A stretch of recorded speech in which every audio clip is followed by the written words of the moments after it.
வணக்கம் மக்களே. அதாவது அதிமுகவில் வந்துட்டு கொஞ்சம் பரபரப்பா அந்த அதிமுகன்ற ஒரு கட்சி இருக்கிறதே வந்து இப்ப சமீப காலமா அப்படின்னு தான் சொல்லணும். காட்டிட்டு இருக்கிறது வந்து முக்கியமா ரெண்டு பேரை சொல்லுவேன் என்னை பொறுத்தவரைக்கும் என்னுடைய பார்வையில. ஒன்று முன்னாள் அமைச்சர் சி பொன்னையன், இன்னொன்று வந்து முன்னாள் அமைச்சர் டி ஜெயக்குமார். அவங்க நடந்தா திருவிழா அப்படிங்கிற மாதிரி தான். போற இடத்துலலாம் வந்து எந்த எந்த விஷயமா இருந்தாலும் சரி, அவங்களுடைய பார்வையும் வித்தியாசமா இருக்கும், அவங்க சொல்ற கருத்துக்களும் வித்தியாசமா இருக்கும். அது அரசியல்ல வந்து அப்படிதான் இருக்கணும். அவங்க ஏதாவது ஒரு விஷயம் இல்லை, அவங்க சொல்ற விஷயம் வந்து ஒரு உயிர்ப்பு மிகுந்த விஷயமா மாறிட்டு வருது. இப்போ பார்த்தீங்கன்னா உங்களுக்கு அமைச்சர் முன்னாள் அமைச்சர் சி பொன்னையன் வந்து ஒரு குற்றச்சாட்டு வலுவாக வச்சிருக்காரு. அதாவது மின்னணு வாக்குப்பதிவு எந்திரத்துல வந்து மோசடி நடக்குது, ரெட்டலைக்கு ஓட்டு போட்டா அது உதயசூரியன் தான் போய் விடுது, பாஜக தாமரை சின்னத்துக்கு போகுது, அந்த மாதிரி மோசடி நடக்குதுன்னு சொல்லிட்டு ஒரு பெரிய குண்டை போட்டு போயிருக்கிறார். திருவள்ளூர் மாவட்டம் பொன்னியரில் வந்து வடக்கு மாவட்ட அதிமுக சார்பில் நிர்வாகிகளுடைய ஆலோசனை கூட்டம் மாவட்ட செயலர் சிறுனி எம்பி பல்ராம் தலைமையில் நடந்திருக்குது. அதில் வந்து சிறப்பு அழைப்பாளராக நம்ம சொன்ன முன்னாள் அமைச்சரும் அதிமுகவுடைய தலைமை நிலைய அதிகாரப்பூர்வமான செய்தி தொடர்பாளருமான சி பொன்னையன் அது கலந்துக்கிட்டு தொண்டர்களை உற்சாகப்படுத்துகிற விதமாக பேசிட்டு இருக்கும்போது அந்த ஒரு வார்த்தை சொல்கிறார். 2026 ஆண்டு நடைபெற இருக்கக்கூடிய சட்டமன்ற பொது தேர்தலில் ஆற்ற வேண்டிய களப்பணிகள் எப்படி எப்படி பண்ணணும் அப்படின்ற விஷயம்லாம் அவர் பேசி முடிச்சுட்டு இந்த சப்ஜெக்டுக்கு வர்றார். வளர்ச்சி அடைந்த மேலை நாடுகளில் கூட மின்னணு வாக்குப்பதிவு இயந்திர முறையை ஒழிச்சிட்டு வாக்கு சீட்டை பயன்படுத்தி தேர்தல் நடத்துகிறாங்க.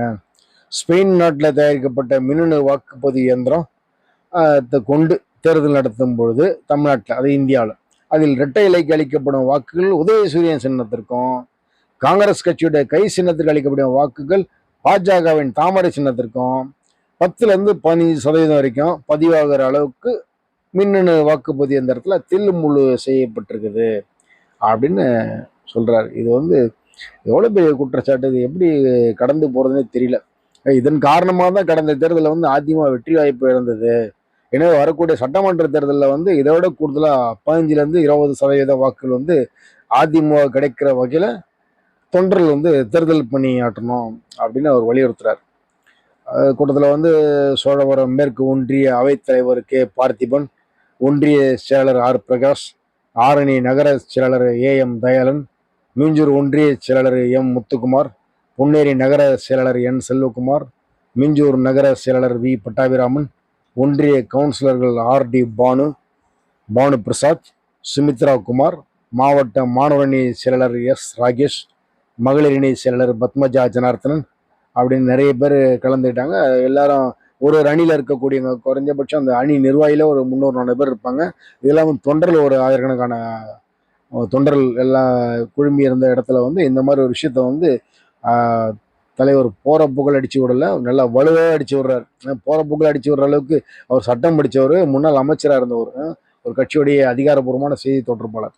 இந்த இடத்துல தான் நம்ம வந்து திரு ஜெயக்குமாரையும் நம்ம கோட் பண்ண வேண்டியது இருக்குது. அவரும் எந்த இடத்துல வந்து ப்ரெஸ் கிட்ட பேசணும் அந்த அந்த செய்தி தலைப்பில் செய்தி ஆகிற அளவுக்கு ஒரு விஷயத்தோட தான் அவரை பல இடங்களில் பதிவு பண்ணிட்டு இருக்காருன்னு நம்ம பார்த்துருக்கோம். ரெண்டு பேரும் வந்து உண்மையிலே ஒரு கேட்சிங்கான ஒரு லீடர்ஸ் தான் அதிமுகவுக்கு. அந்த வகையில் வந்து இதில் உண்மைத்தன்மைன்றது ஒரு விஷயம் இருக்கும், அது சீர்தூக்கி பார்க்க வேண்டியவங்க தான் பார்க்கணும். ஆனால் இவங்க பேசக்கூடிய விஷயங்கள் வந்து பேசுபொருள் ஆகுது பார்த்தீங்களா, அதனால தான் நம்ம இப்போ பதிவு பண்ண வேண்டிய இடத்துக்கு வந்திருக்கோம். நன்றி மக்களே. இன்னொரு செய்தி தொகுப்புல உங்களை சந்திக்கிறோம். நன்றி.